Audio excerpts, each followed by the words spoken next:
Hi, welcome to Richard Gabili YouTube channel, and for today's tutorial, I will be teaching you on how to turn on and off mouse keys and assistive touch on iPhone X. But first, kindly subscribe to this channel and don't forget to hit the subscribe button and the bell to notify you for the new updates. And let's start.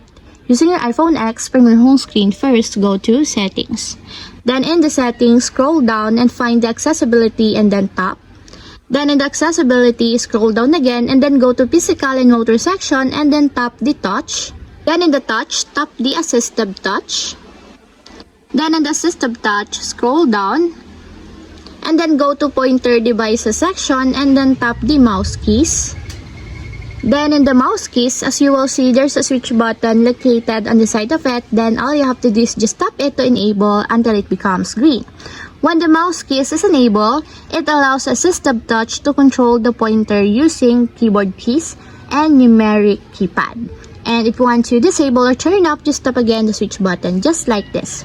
And that's it, we have successfully turned on and off mouse keys and assistive touch on iPhone X. If you have a question, can you comment down below and don't forget to hit the subscribe button and the bell to notify you for the new updates. And thank you for watching!